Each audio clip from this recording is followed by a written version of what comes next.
the counter push here from Cloud9. And Lacefield's going to be tagged up with this jammer. Should be executed, but no outshoots Jerd. This is the opening they needed on the wall run, though. It's Mad Cat with 3, going for the ace. The Cat gets them all, Matt.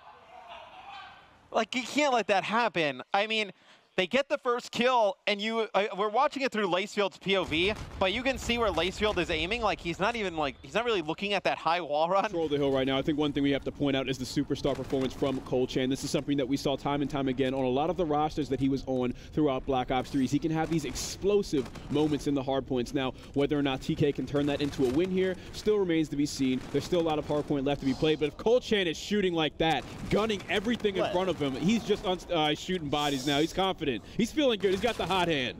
Colchan, the man who needs to be shut down, 16-5, did get shut down off a 4-kill streak, though. Vortex going to be the first player inside the hill for the side of Epsilon. Happy is going to be able to take him out. Fast. Now, Gunless does get his camo. Can he make a clutch play here in a 2 versus 3? I consider using it here just because the momentum is in FaZe's favor. You need to make a play. You need to take this round. Now you definitely don't, I think. You know, once that first player drops, but he's going to do it. Here it is. He can catch one. There's 15 seconds left. He sees one. He's got the planner. Gunless! Woo! What a round! Remember when I said don't use the camo? Yeah, right as you say it, he pops it and goes. 1v3 there for Gunless. Does it look like it gives him a little bit more space on the map, a little bit more freedom to show his strengths? Well, he's definitely showing them here as Formal still trying to make plays happen with the sniper. He's right now at 4-3, already 1 pick this round. Gets taken out by the cluster grenade as Brandon Slasher just... Oh my God! Formal hits back-to-back shots, and maybe the momentum push that Optic Gaming need to come back in this series. That is just... Oh, I do not see this working at all for Elevators. You've got Fnatic pitching from every single area. Yeah, that was just a death trap to put yourself into. Okay. Watson. Wow. He should not have found the second kill, but to get away with it, that's a fantastic play there. That is a fantastic play. No. You can't just run into him like that. Watson with a potential 1v4 in round number 2 here. He's got the bomb. 1 kill away from that Scarab as well. Let's jump on board with Scraps to see whereabouts he is. He's playing this one. Oh, God. He's letting him make the first play. Watson needs to go quick because it gets to a certain point where there's a 50-50 guess from Scraps on which side he could potentially be on. Now the objective going down. Is Watson actually about to make this 1v4 happen? I can't believe we're even in this scenario. I can't go away from him right now. I have to stay on board with him. Please don't go away from him. Did he get spotted? I do not believe so. 35 seconds left. Scraps lets to go for the defuse. As Watson still just checking towards every single side. Look at how Scraps is playing these mind games. He's playing it so passively, it might come back to hurt him here. Watson checks this side. He saves him! Watson with the 1 versus 4! Position to make sure none of his teammates get flanked. Pristini is hunting right now. And like you said, Arcades once again is going to take out PD. It's now 3-on-3 as Pristini gets dropped. An advantage in favor of E United once again. Nice job by Silly, just lurking towards that middle L wall area. Winds up catching a player off guard on Millennium, which will swing the number advantage back over to E United, and they've got a pressure already towards B. I think this should work out for him here perfectly, as now Moose challenges the site down to a 2 versus 2. But look at Gunless hitting that wall run alongside Arcades. They should have the cleanup here. No, somehow Moose still alive, showing off why he's regarded as one of the best players in Europe, going for the ace in this round. He's 4-2. Sees him on the outside area. Decides to dip down for just a second. He still knows he's on this crate. Moose challenging. There's the gunfight victory. It's an ace for Europe's best as he'll tie up the game 2-2. Out of all the players at CWL London, Moose had the greatest stats, and there he shows off his... Behind, we'll see exactly what they can do as Pristini's already cutting down the areas on this map that his team has to watch out for. He's got all of middle watch, but Marky B, you sneaky, sneaky boy. Somehow behind one, there's the E-Rat for the first, the second, easily cleaned up, all 3 for Marky B. That's awful communication. Yeah. And that's honestly probably United's biggest weakness. These guys aren't talkers. They don't communicate. It's a 1-on-4 for Pristini. He's able to get 1, but then he's going to be mopped up. These guys, they all just have that instinct when they play. Respawn is their favorite. They just know where each other will be. Yep. And search and destroy, you got to make that call out 5 seconds ago. Well, or if he can challenge this guy in the back. So you see some shots come from a teammate. They try to bait that player out. They know Fight is still here, and this is when you're going to see him go over the top. And Fida actually turns and kills Lacefield there. Buzzo picks up 1. Buzzo picks up a second in the back. It's going to be Ricky left in a 1v2. This all started with Lacefield being forced to chase after Fida, but it's a one-on-one.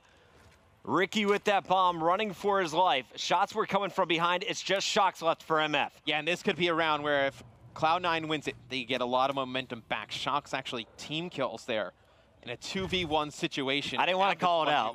But not a great play, and he's actually been spotted here. And Ricky's going with how far back Mindfreak is playing. Just go for the one-point throw, force them to get back towards mid-map. A big team kill comes in there from Excite.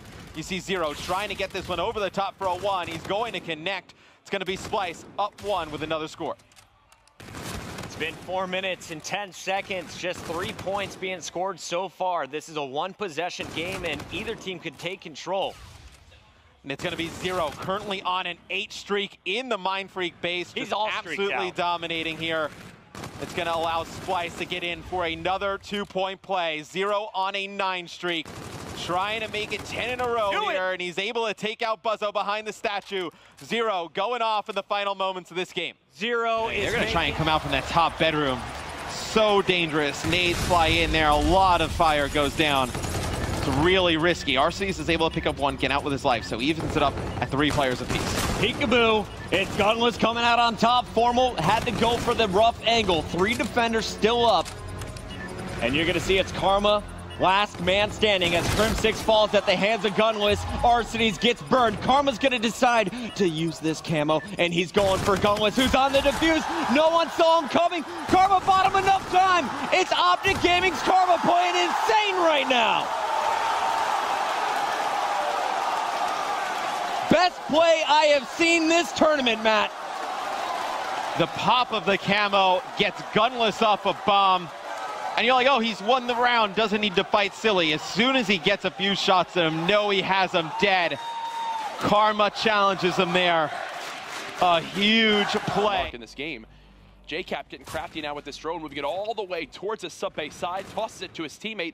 This could potentially be a score here in the next couple moments for Envy, and it most certainly will. Great lead blocking from JCap. JCap with a sick 3-piece in the base of Cloud9 feeds them the dunk, and now the 2-point advantage here. Cap keeps going. He's on a 6 streak, buddy. First time Envy got the dunk, JCap went on a 5 streak. Second time Envy got a dunk, JCap went on another 5 streak there, even with the drone actually getting thrown to him. He stays alive, earning himself the Trinity Rocket. He should have called him right away. Envy want to put more points on the board in these final 90 seconds of side 1. The streak up to 8, triple positive. He's trying to contest as well, able to find the kill. So it looks like the last few seconds could potentially be awarded to whoever wins this 1 versus 1. Madcap will win it. There's actually another player here. That's going to be for Team Allegiance. Mochilla ends up dropping, I believe, in that kill. They've also recently just flipped the spawn, so it looks like the side of Splice is in a fantastic position to get a major lead. And see, this is what respond with 19-4, 20-4. The Concaster can't even keep up because he's on a double 7 streak. Now make it 15. Madcat 15 on. Oh my goodness, 15 unresponse kills.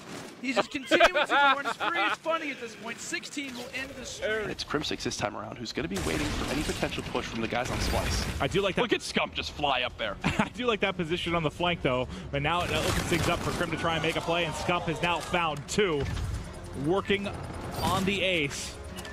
Madcat is able to find 1, tag up another there with the NV4. The assist does come through. Scump's still alive. Let's see if he can close things out. But Madcat on the hunt here in Hotel. Scump with his 3rd. Let's see. Does Scump get the ace? As time continues to tick down. Bance by himself. Pushing on up towards this top side. Scump sees him. It's the ace. Look at that smile. That's a feel-good round. When you're picking up all 4, you give up rotation, but Cloud9 are getting cheeky with it. They're going for everything. And look, they dropped the Centurion to watch their flank. So they invested in this B play. Now they're going back and now watch the blue arrows from Envy. I love this. I love this. And now you're going to get the plant. Remember, what do you say? A plant to kill more than likely. So JCap knows it's coming. Now, how does Envy play this? 2 are going to hit the flank. 1's going to wrap back. So they're going to try and hit a pitch. Actually, they're going to hit through mid-map. So the Centurion Gets destroyed. Now Slasher pops the camo. He is going to try and flank from behind. Surprise! There's 2. Slasher with the play. 3. The 4th just barely alive. You need to take the time to figure out who's going to accomplish what. It even comes down to the snipers. It was Nagafen's going to be sniping for the majority of time. There's going to be Study. You have to figure these things out. And here it is, Merc. That ninja defuse that came through. Evil Geniuses, they make the heads-up play. Hey, Naga, bro, just hop on that bomb. We got you. And, I mean, you see basically what? All 8 players alive.